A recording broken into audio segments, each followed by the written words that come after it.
I put on the SPF like 70 and just keep on it. No, I had a mild tan, but it's already started to dissipate. But I didn't spend a lot of time like lying in the sun. I'm more of a I find a shady spot and chill. If I'm in the sun, it's usually I'm walking up and down the beach. That's like my favorite thing to do is I just pace down the beach and back, Plotting. plotting, thinking about life, Throwing stones occasionally as music plays. staring out into the vastness of the ocean, just thinking about insignificance and all That's that right. stuff. So, What does it all mean? what does it all mean? And I just look at the ocean just whispers back, nothing.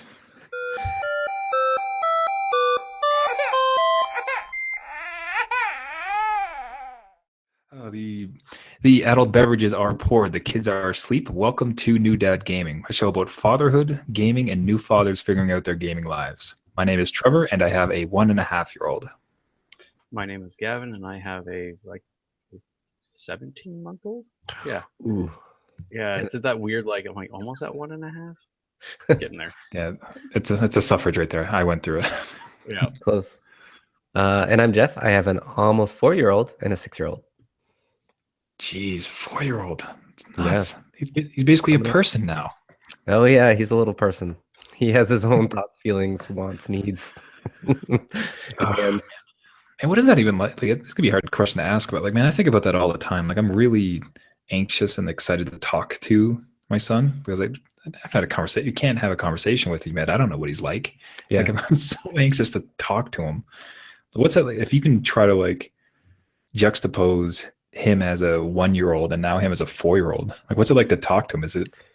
Well, it's totally like it's a totally different experience, right? You'll get glimpses of what the behavior was like, but that's about it. Like you'll get, the mannerisms and maybe the temper tantrums that come by in conversation. But other than that, they're kind of like their own person that wakes up, if that makes sense.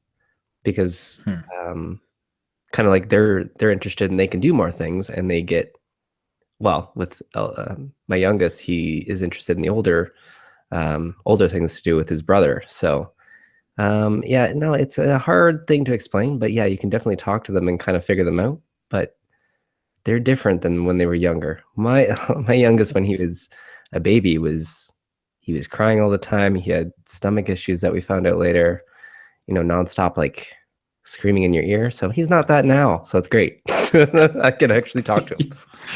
That's a great chance. Did any one particular thing take you by surprise? Like he started to vocalize something, you're like, I can't believe you're like that? Or more art, what he does, he's really into art, which is crazy because he really wasn't like that when he was younger. He wasn't into anything remotely like hands-on. But my oldest son, who's 6, almost 7, he was the builder. So I could totally tell that as a baby, he was building stuff. He's into Lego now. He can do 12-year-old Lego stuff. Not a problem. Like he'll build anything, but not into art. He doesn't like to draw. He doesn't like to paint. And my youngest, totally into that. So it's just, that was a surprise for me. So I don't know. It can be a different, you'll see when they're probably like 2.5, I think is, you can really... Gavin, are you finding some impatience with wanting to speak with your daughter? No, because they're actually we're finding methods to communicate. Like there's no real word forming stuff going on right now, but like we'll ask her questions sometimes and she will respond like she's actually starting to go like yeah as like a positive sort of like a yay or nay. Yeah. But also too, like if we'll ask, like she'll come over and sort of fuss and they'll be like, do you need a fresh bum? And she'll like grab us by the hand and take us to the change table. And it's like, oh, so you do. So it's like she is finding ways to communicate to us that there are certain things that she wants or needs, like a sippy cup or a TV ring. And like sometimes she'll like lead us to the place that she wants the thing from, because she knows where they are. Like if I ask her, do you want a TV? Like she goes to the fridge because she knows that we keep them in the freezer. Or if like, do you want a sippy? Like she goes to the part in the kitchen where she knows the cups are. So she's communicating by way of sort of like pantomime, I guess. So we're starting to get a little bit of like ping back in regards to uh, having an understanding of her wants and needs. I think that's a big thing with the communication, because like before they can do that, like it's just a guessing game. Like you're kind of like, okay, they're crying, let's go through the checklist.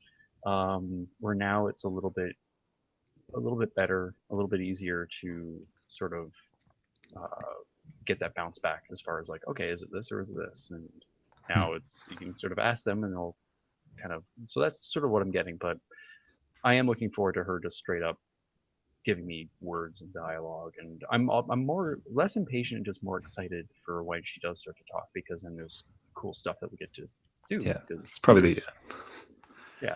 It's probably the better word to use. I think the it's interesting you're getting the positives, because for us it's mostly negatives. We've nicknamed him since Mr. No, because because he'll tell us when he soiled himself, so he'll call it popo. So like, you know what's happened, and that's great. It's like, okay, let's go change. No. He waves his hand. It just keeps saying no and like backs away from you. You're like, come on. It's like, let's be clear, baby. I don't want to do this either. Yeah, so that's funny. That's hilarious. if you want to go ahead and figure out how to go to the washroom by yourself, I'd be real happy. But otherwise, we got to do this. Let's dance. Let's make this happen. But yeah, so if he doesn't want it, or if he changing, or you're trying to put him to bed and he doesn't want it, it's just that back up and no. It's always the hand wave too, which is just like, actually, yeah, it's not even a hand wave. It's like one finger. Like no. Oh, it's fortunate. It's so funny. But gentlemen, let's before we get into the main topic of the week, would love to hear what your week has been like with. Well, I guess we've kind of covered parenting a bit, but yeah, how's your week been with fatherhood and gaming? I'll go first because I'll just go first. Week's been good. We went on vacation to Mexico, which was fantastic. It was a lot of fun. Traveling with a toddler is an adventure and a half. But we had a great time. She played in the sand and the surf, splashed around, and we got some good quality family time. During naps, my wife and I got to take turns having just good quality relax on the beach time. And yeah, all in all, it was a lot of fun. She made some friends on the beach, like other little girls that she'd run over and play with and stuff. And this other little boy from like Calgary, another little girl from I think Korea. And yeah, it was quite a mix of friends. Like the other two girls that she was playing with are like, their parents are like Hungarian and Romanian, and they live in Detroit. So that was a very international family. Yeah, no, it was a really fun trip. So as far as the gaming front goes, obviously not a lot of that. But since we also haven't really been chatting for quite some time, this being the first podcast in a little while, I did finish Mafia 3. Thoroughly enjoyed the story. Played through all three endings. But like not like basically just you do an ending and it puts you right back to the choice point. So it was pretty easy to go through. It was just basically I played all three cutscenes and then decided what one I want to choose as far as permanent. And I'm like, I like that one. That one makes the most sense to me. But no, it was good narrative, but the game itself had a few glaring issues, mechanics and bug-wise. But overall, though, I enjoyed it. It was fun. I had a good time with it. Might not jump back into it anytime soon, but I definitely had fun, especially unraveling the story. And I just started sinking my teeth into Deus Ex, Mankind Divided. So so far, that's been feeling pretty good. There's a couple control things where I wish they'd let me just individual remap a couple things, because I'm like, I wish just this one and this one I could swap them, just trade them in for one another. But instead, it's all just control schemes. So you have like one of 4 or 5 to choose from, rather than like being able to remap individual inputs, where it's like, so I'm not sure, like somebody who has particular needs in regards to accessibility, they might have a hard time with it in the sense of like, well, you don't have the option to completely customize. You just pick some presets, and if one of those 4 presets don't meet your needs with accessibility, you're done. So it's like you're That's it. Like you're kind of stuck with what you can find. Like you find the best scenario and that's it. So I kind of hope that maybe in an update, it's like just let me map some stuff. Come on, just please just let me have the sprint beyond the L3, please, because that's my Oh, panic. that's gross. Yeah. Yeah, it's like sprint is triangle and cover is L3, and I'm like, why can't I Ooh. switch? I just want Oh, to switch ouch. those because like when you panic, Oh, you that's press like, down. Yeah, and I'm like, what a why would I weird hit choice. triangle? It's a really weird, and I wish I could just switch it around, but they won't let me do it. And then like the scheme, the control scheme where like uh, L3 is sprint, all the other button mapping is less ideal. Like I like everything about their button mapping except for sprint and cover. And I just want those to switch because I think I don't know, running and directionality should be on the same input, and cover can be a face button, as it is in a lot of other games. And I get trying to do something new. I appreciate innovation, but then there's also something to be said about muscle memory and conventions, and it's finding a balance between those two. And I think, unfortunately, in this case, it's just I don't know. Maybe I can relearn, but I don't want to because I don't want to have to. Honestly, I don't want to have to go back into Gotta, like I got all these Uncharted. sweet calluses that I've rebuilt those. Yeah. I have honed these muscles and fine-tuned them. So yeah, but anyways, overall though the game is enjoyable. They did do a lot of stuff with like the HUD and UI that you can customize like the HUD and what's available, what's not. So if you want to sort of minimalize how much information's up there, you can, which I really appreciate. Sort of tone down the clutter, the busyness. Um, and then yeah, the storyline is so far it's quite interesting. They did a good thing at the beginning of the game where there's a 12-minute video that recaps the events of the previous game, so it gets you up to speed. So that way you understand why. 12 minutes. Wow. Yeah, quite the It's commitment. yeah, but it's actually because I beat the previous game, but even then it was so long ago I forgot what transpired. So to have that little refresher about everything that went down, it really does give a good explanation as to why the world is reacting the way it is, why things are happening, and why things are going down. It's like, yeah, I need that like previously on Lost. Like I need that thing It should. just to get my head back in the game. So although it was 12 minutes long, it blew by pretty quick. It was well edited, so it felt uh, like a pretty smooth piece of footage. So by the time it was all done, I'm like, oh wow, yeah, you crammed an entire like 20-hour play session of information into 12 minutes. So that's a lot of information digestion, and they pulled it off. So I appreciated that for the sense of like just narrative structure and understanding why people are doing what they're doing. So yeah, and that's about it. Travel with the baby, played some games. Jeff, yourself. My week's been going okay in terms of fatherhood. I guess my wife and I are fighting off a cold, so we're waiting for that to make its rounds to the kids and then back again. So stay tuned. 6 or 7 times through. Yeah. So other than that, the kids are just running around testing our patience a bit as we're kind of half power here, trying to get through the days. In terms of gaming, though, my oldest son and I are racing for the best farm in Stardew Valley. I'm winning, but I am totally immersed. So no gimmies, no help, no handicapped for Well, I newer showed them the players. basics. I showed them the basics, and I'm like, "This is yours That's not a now. handicap. You're on your own. You manage it." This household, we don't pull favorites here, son. No, yeah. You want to go out and go buy some more food instead of watering your crops? You do that. See where that gets you. Yeah. No, but it's, Especially, I love too that generally too, you control his game time and his bedtime. yeah. Oh, So yeah. if you ever did get ahead, you're just gonna totally juice it. Destroying him now. But Have a bed.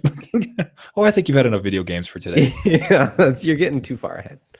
But no, it's a great game. It's basically Harvest Moon if you haven't heard of it. Kind of a pixel art game. I did buy it on Steam when it was on sale, but then that really wasn't working on it, so I bought it on PS4 because it's on there. So it's a great little game for him to learn because he loves math, and to buy certain fruits and vegetables, he has to have enough money, and then you have to plant them, water them, that responsibility of going around, meeting people, coming back, going to sleep. There's really no consequence beyond just kind of wasting your energy and passing out and then waking up the next day and losing a little bit of money, but there's no death in it or anything. So he can kind of run around, do his own thing and learn from it. So it's a good learning experience for him, I think, just to kind of get more control on those kind of mechanics. He's used to platformers, which is kind of like a very side-scrolling type thing. So this is almost not 3D, but like an overview of a map kind of thing. So he can navigate that. And as I said, I'm having a blast with it. And it's hard to stop. It's one of those games where you're like, just one more day. And the only way to save in the game is to sleep. So you have to complete the day. So that kind of pushes you to the end. And then you wake up the next day and you're like, well, what's hatched? What can I harvest? What can I go? And it's kind of sunny out. Maybe I'll go to the mines and get some rocks and stuff. And by then it's midnight and you're like, well, I shouldn't have done that. And then you wake up sick. So no, it's a great game. I highly recommend it. And again, all made by one guy who did all the art, all the music, all the development, and now he's got help porting it. So it's a good $15 kind of thing. So that was my week. Nice. Well, I love that you're patient zero because you neglected your own surroundings because you're too busy in this virtual farm. Exactly. This chore simulator. Live my life in there. Thanks. Oh, that's all right. Yeah, for myself, as I mentioned, I guess it's kind of in pre-roll, but generally things have been doing great with the family. The son's definitely pushing back a whole bunch. Generally speaking, he has two jobs, which is to eat and to sleep. Yeah. And he's awful at both of his jobs. Like just piss poor at the two things he's supposed to do. So we're getting a lot of pushback recently on eating, which is for a parent that's just the most infuriating, worrying thing. Because he's got to eat to live. Please eat food. But generally still like happy, healthy, still running around. So he's getting it from somewhere. And he's starting to reject naps as well. Yeah. Which is sad because those times you come to rely on that hour or two in the afternoon very heavily, and to see it start to go is it should last for a while though. They still do it in like preschool, so 3. You should get I think it's not a full rejection, but there's just been enough times when he's like really pushed against it, or it's just like it's so hard to get it to happen. So still doing great though. Game wise, I bought Enter the Gungeon. Oh yeah, which is a isometric. It's like an isometric pixel version of Borderlands in some ways, and it's more of a roguelike than the Borderlands ever was, and it's so clever. It's such a blast. It is a fantastic, fun game. Great dad one too, because there's really not much common outcomes for one particular playthrough. Like you just kind of jump in, you play, you try to get through it. There's some leveling and some progression, but not much. So you get in, you die, or you just have to quit out. There's not much of a recourse for it. But just like so much cleverness and beautiful design in the pixel work that they've done. Like it's clever, it's fun. The guns are hilarious, much like Borderlands. So I just loving it, just having a great time. And otherwise, started back into Street Fighter. Oh my god, it continues. It goes back. I don't know. I had dropped it for so long. Lost. Like he needs to go back and experience. And it's just like I don't know what it's just. I think I ran across a couple of videos and there was all this bit of an uproar because it's a new season. They released a bunch and then they did a bunch of patches which threw the community into a bit of a furor about it. They made some buffs, like so some characters are just way too strong. They introduced new characters, and just seeing all of it and then seeing some replays from some tournaments, just like, man, I want to. Oh, that looks fun. Let me go try. You're that friend in the group who always like goes and starts dating that girl like he's breaking his heart. And like all your friends are like, why are you? Don't go back. Don't. Like, do you not remember last time? Like you cried for a week into a tub of Haagen-Dazs. Like just like. I would almost think the girlfriend analogy would be healthier than Street Fighter, honestly. It is actually a lot healthier than Street Fighter thing. I'm trying to, I don't know, sugarcoat it for you, but yeah, no. Yeah. But enjoy it. So it's especially for it's not super dad friendly, because if you're in an online match, if you're going through that, you can't leave. Like, you got to stay, you got to finish it, because if you quit, there's huge problems with it. Well, they tend to be really short, so it's not a huge deal. Still, there's like all the training of it and all the progression that you're trying to do otherwise, and that tends to be just, you're in there, you're practicing. I find it, I'm starting to find it a bit zen, actually, as far as trying to learn those moves and get a little bit better at it. And coming back to it, it's like, it feels a bit more familiar because I had done all that practice before on it. So I don't know. We'll see where it goes. I have some quiet ambitions about still rising up. No.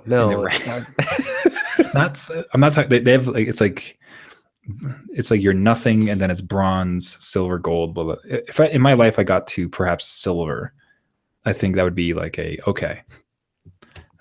That's then you give it up. That's it. You bury it out back. Yeah, the only other secret one I would have is, honestly, if I ever made it out to a real life tournament, just to lose. I don't care about win. Just to maybe win one match at a real life tournament. That would be fantastic. But we'll see. I want to be a contender. I want to do just one. I could have done it. The wizard. Contender. So what was interesting, if you'd watched the news, is that there is a version of Street Fighter 2 that is going to be solely released on a new console coming out called the Nintendo Switch. The what? The Switch, if you will. Now, this is Nintendo, you said? Nintendo? Nintendo? What is that? Is that a German company? Still exist? Aw, poor guys. Wii U. Oh God. But yeah, so relatively old news, but we haven't had a chance to talk about it. Now, I've come to understand that neither of you are excited for this console. Is that correct? What? I'm like a wait and see kind of stance on it. Like, the portability factor of it has no bearing on me at all. Like, if I'm playing Mexico, you could have brought it to Mexico. It would have been great. I can play the Switch at home. I can't play in the sand at home. Like, you go to Mexico to do stuff you can't do at home. That's why. That's where you and I differ. Like, I have one game on my phone and I haven't played it in months. Like, I'm not a portable game sort of person. Like, I like to sit down, I pour myself a nice drink, I put my feet up and I relax. I like my little quiet place to do my gaming. I've never really, even like back when I was a kid, like I never really wanted a Game Boy or anything like that. 'Cause I'm like, no, if I'm outside, I'm riding my bike. I don't want to be on that thing. Like, I'll go home and then I'll play a few hours of Mario. Like, I always like that separation. Like, if I'm like, when I saw the Nintendo Switch trailer when it first got announced, and I saw some guy, like, his dog's like, hey, can you take me outside and like build a lasting relationship with me? And he's like, yeah, whatever. Yeah. And he just like lets the dog go and run off like he's playing his game. And I'm like, dude, like, you're missing an opportunity to build a bond. Or it's like, hey, come to our rooftop party, because like that only happens like once in a lifetime. Yeah, but I'm gonna bring my toy with me. It's like, come on, like, that's the stuff about it that doesn't really appeal to me. That said, if there's a component to it that is like, if the living room version of it provides a nice experience, I'm all ears. But right now, most of what I've been seeing, most of what they've been talking about, is a portability factor, um, and like some other components of it that like the motion control and stuff like that, which I think is cool. Like that arms game looks neat. But at the end of the day, like, it's about the titles that will be available on it. Like, you can have something really interesting, but like, if there's nothing for it, then what are you gonna do? Yeah, so yeah, myself, but I'm also not like a big person to hop on hype train. Like, it's the same with the VR. It's like, I'll wait and see. If I have access to one, I'll try it out, I guess. But I've never been someone who's like, I gotta get in line day one. I need it. Like, even my PS4, I bought that. Like, it was already a year into its lifespan before I even hopped on board. So yeah, I don't know. Like, I'll wait and see. If it turns out to be something I'll get, great. If not, hope somebody likes it. That'd be great.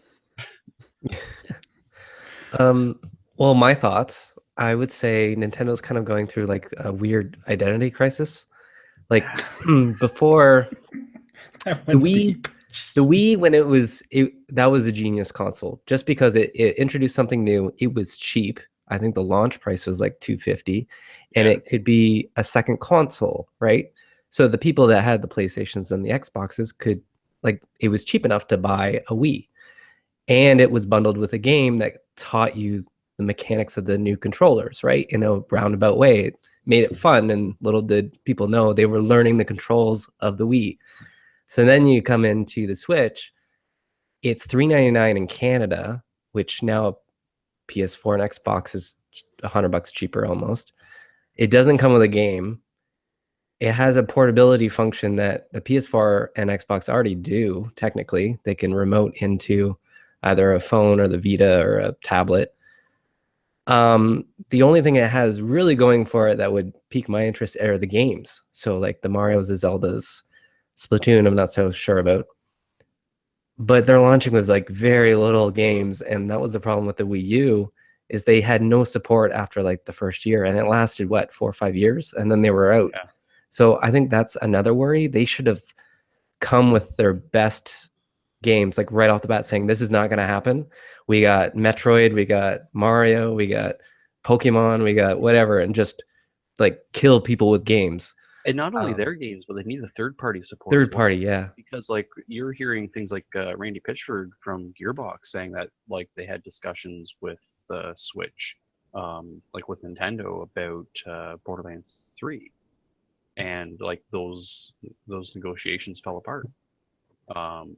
So it's like when you hear of like third-party studios that are actively talking with Nintendo about trying to get their content with that console, and those discussions are falling apart and crumbling. You don't know, like, oh, is this which side of the negotiating table is causing these fallouts?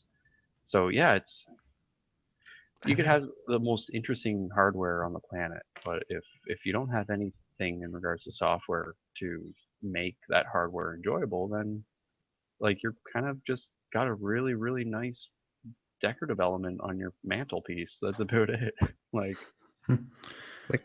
I'm pulling for them. I don't want them to fail, but yeah, I hope they do well. Like now they're but charging like for online and stuff. Like yeah, you're up another $100 just to get this console playable, like out of the box. And that's not for yeah, my son. That's not the target anymore. It's probably no, for me. yeah. And I'm not so sure that I'm their target anymore either. Like So I was like as a most launch. curious with you, just around with like even with your boys. I thought that some of the portability helped, like grabbing the two side controllers, snapping those off, bringing the thing into the car, like kind of just hanging it on the back seat and having your boys being able to play it. Or if you did go to some other place like that, kind of a mobile entertainment version of it for the kids. I suppose I'd more seen it from your angle on that that'd be some appeal to it. When you have two, they fight over everything. So it'd be me turning around, trying to Yeah. separate them, right? So Like, let me tell you how two works. Okay. I almost think that like my oldest son has a 3DS, he'd have his 3DS playing, and then I would get another maybe 2DS for my other son eventually. Yeah. I couldn't see them trying to play together on one console with peaceful intentions at all.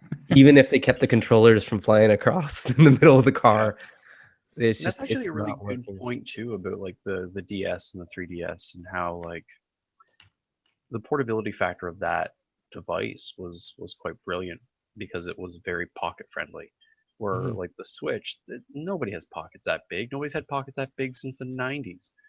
So that sort of like yes, it's portable in the sense of you can take it out of your living room and it doesn't weigh 10 pounds, but it's not conveniently portable. Where like the DS and even the Vita, um, they had a portability factor that was a little bit more. Oh, Oh, waking up. we'll see. We're good. But to your point, I think they missed a console cycle. I think if this happened instead of the Wii U, more people might be on board. Just because none of the mobile game had Like now they're into the mobile market. 3DS has kind of solidified itself. Like what happens to the 3DS after this? Do people just, does it stop? Does it continue? Is it crossplay? I don't know. It's confusing. I guess I'm hopeful for it because, like, as you mentioned, like with the when the Wii came out, like that was just so refreshing and fantastic and fun. Like it was a fun system amongst a very heavy time. Yeah, for like everyone else has extreme games like Hard X, Drinking Monster, like gaming, and Wii's like, woo, this is fun. and it was yeah, that was the comparison, right? Yeah. And then you get into and then the Wii U felt like it was trying too hard, like felt like it was trying so hard. Yeah. And like and right away when you looked at the Wii, you said to yourself, oh, that looks really fun. You got the controllers and you played. It looked neat, interesting. Everybody wanted to try it. Yeah. Wii U, I think you looked at it and you said to yourself that looks stupid. Like it looked like a ripoff, like a junky ripoff, right? Like why would you have this huge thing that?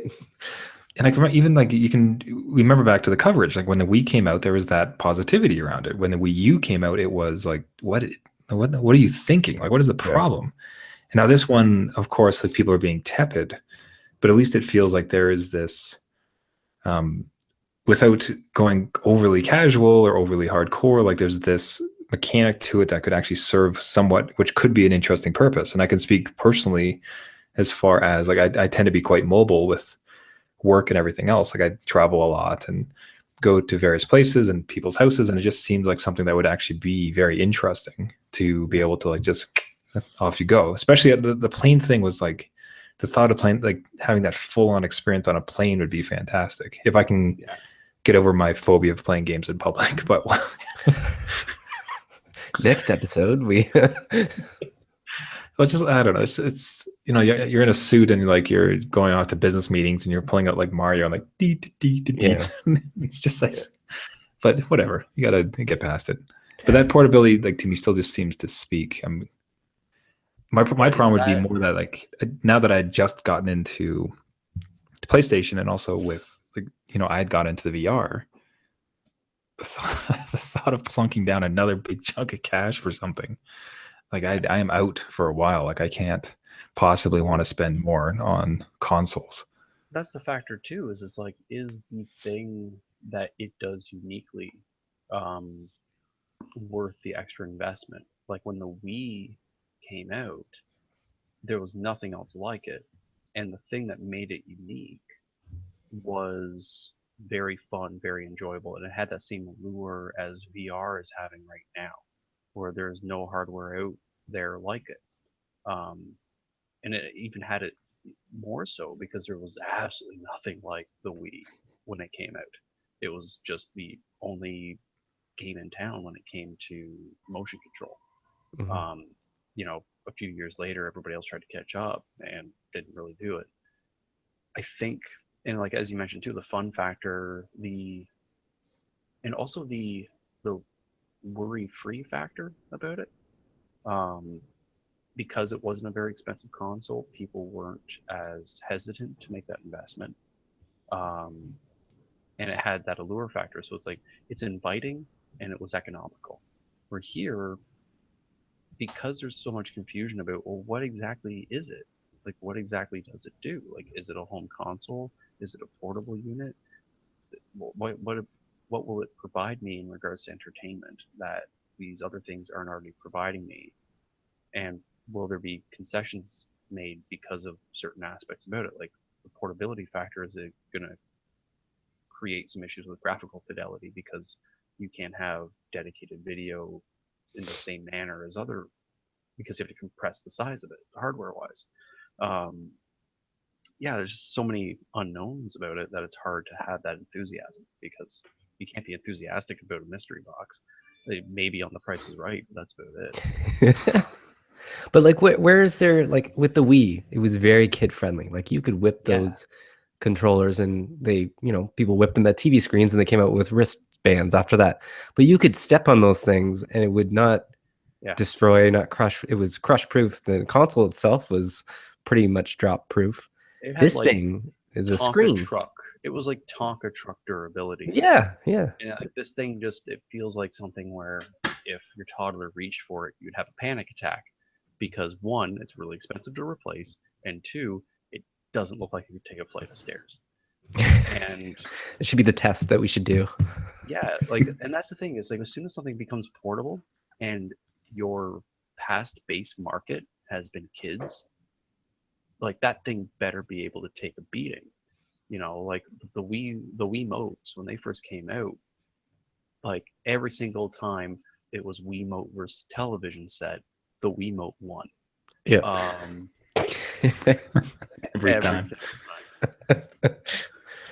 So, like they made those things so hardy, and they could take just brutal force. And like unless the Switch has the same sort of durability as like a leapfrog tablet, where it's like it could get thrown off a balcony into a bathtub and it's fine.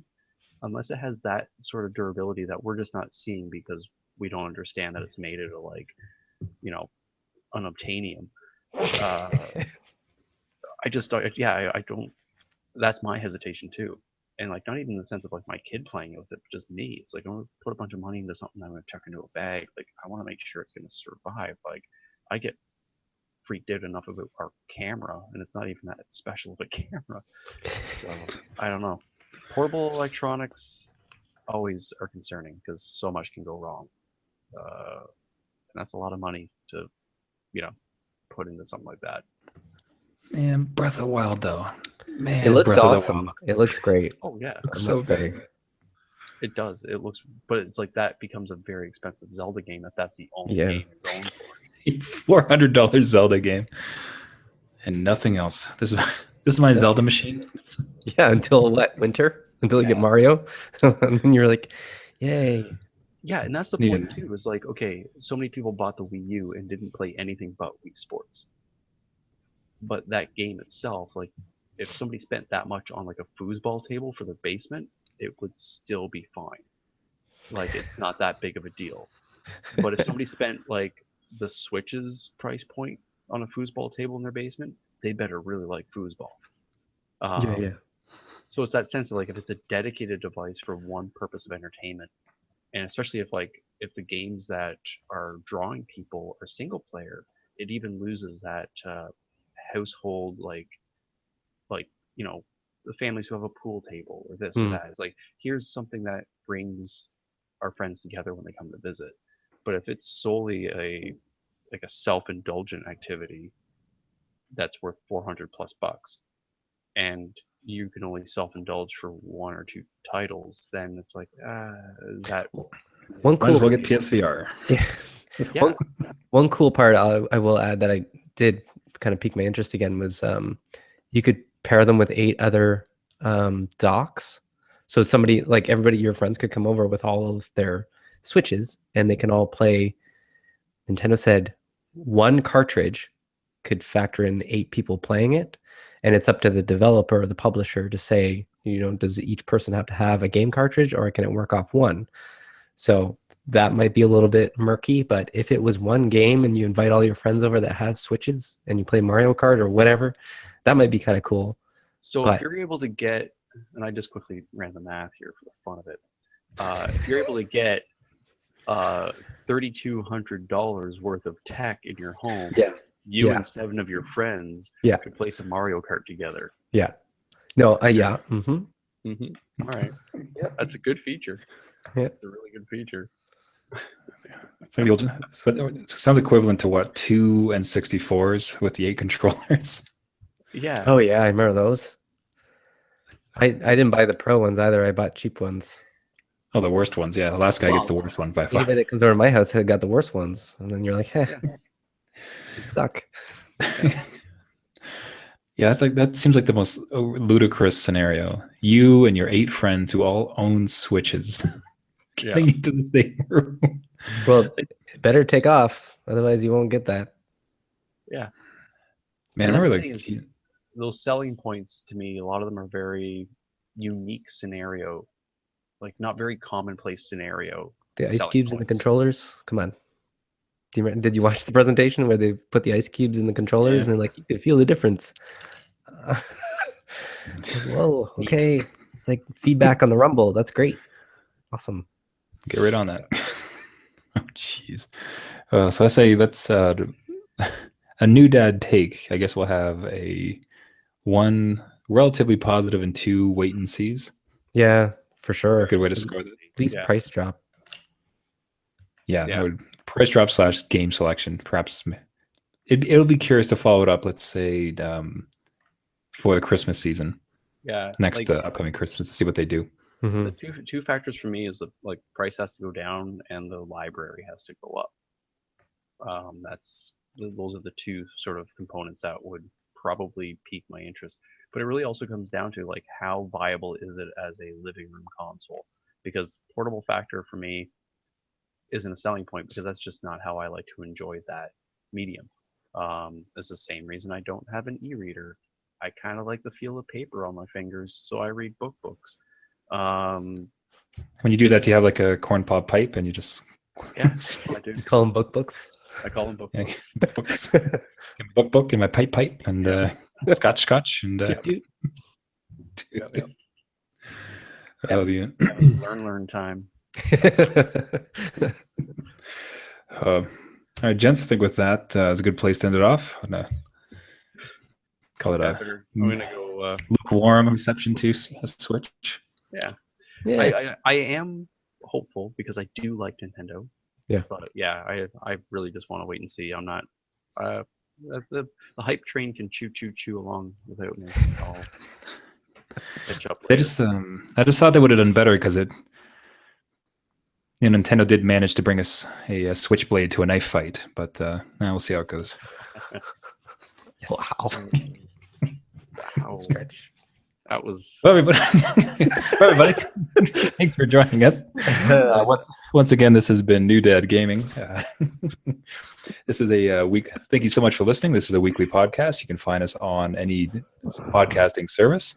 If you have any questions, thoughts, or would like to reach out to us, you can find us at our website, newdadgaming.com. Of course, we're also on Twitter and Facebook, and we'd love to hear from you. Spread it around to new dads who like gaming. And until that time, my name is Trevor. And I have a 1.5-year-old. my name's Gavin. I have a 17-month-old. I'm an embarrassed Jeff. I have a 4-year-old, almost 4-year-old, and a 6-year-old. Oh, I did it. I killed Gavin. Come on, that was sharp. Dad joke to the max. Still cranking him. Oh, that's going to be the title of the episode, right? Yeah, oh, for sure. You don't lose your edge.